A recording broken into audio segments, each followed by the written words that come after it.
Hi everybody, thank you so much for watching my channel and my videos. Today I want to talk a little bit about why breathing and breath work is so important. So first, to state the obvious, breath is life. If you're not breathing, you're not getting oxygen, then boom, you're dead. So the breath is part of who you are.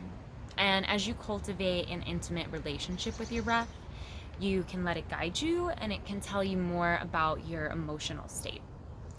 So our breath is our somatic intelligence. It is the essence of who we are.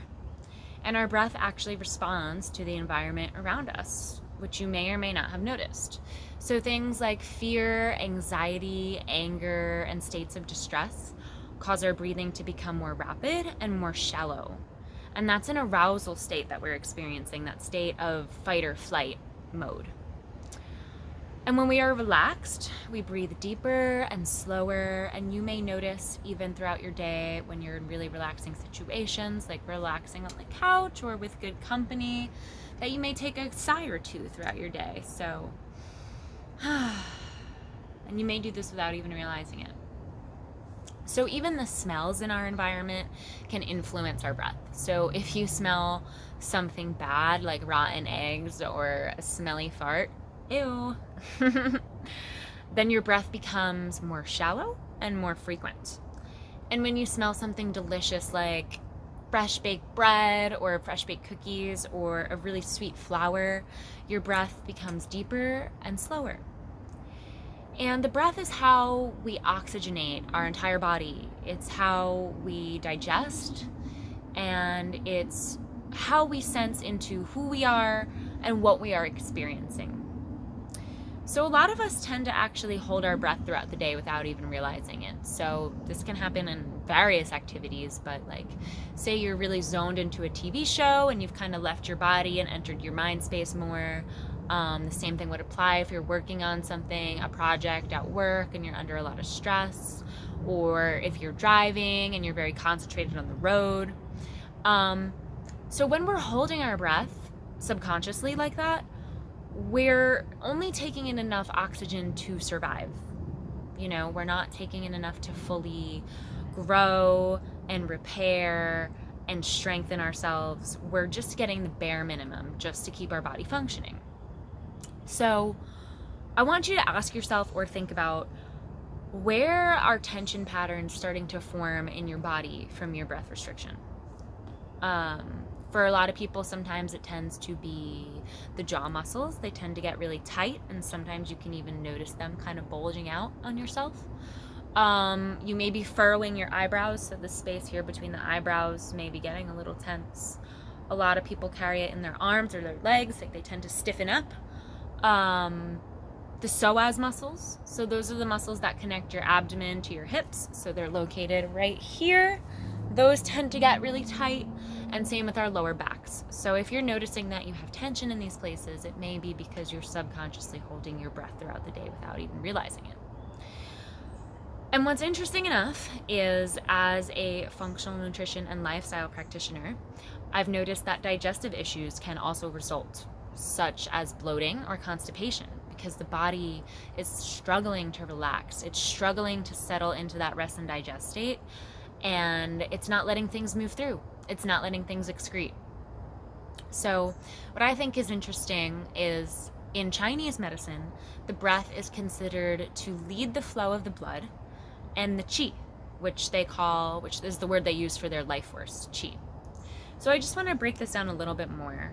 Right? The oxygen enters through the mouth and the trachea into the lungs, and then it goes into the blood and it bathes all of our organs. So our diaphragms are the primary muscle that we use to breathe. And this dome-shaped muscle is located just below the lungs and the heart, so right about here. And it continually contracts as we breathe in and out. So if you put your hand there and breathe deeply, you can feel it contracting.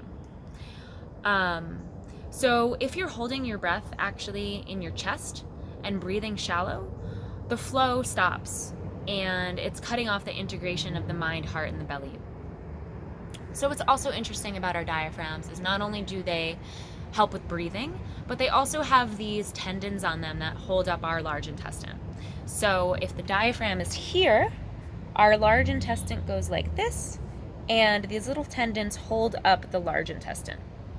So if we're holding our breath subconsciously for long periods of time, then we're pulling that large intestine up and preventing it from creating peristalsis, which peristalsis is a wave-like motion of the smooth muscle in the colon that pushes the food and the waste through. So if you're not able to perform this function, then there's going to be no bowel flow. There's going to be no elimination of toxins. So if you're constipated, it may actually be because you're not breathing. It may be a lot more than that, but it may be just a super simple fix as that. So again, when we're holding our breath, that mind, body, heart connection, that belly connection is being cut off. And our neurotransmitters, some that you may have heard of, like dopamine, the happy chemical, and serotonin, the calm, peaceful chemical, are not able to make it to the brain.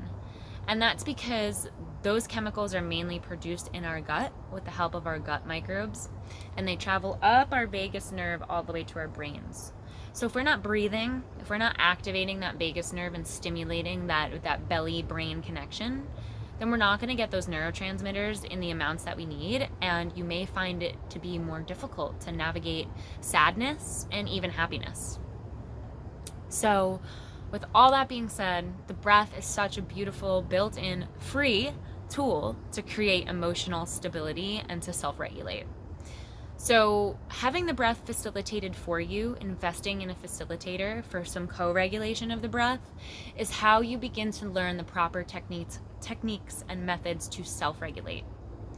So my job and my commitment to my clients is to lead them into a deeper connection with their body and their breath, to help them connect with the somatic intelligence of the body, and to teach them how to self-regulate.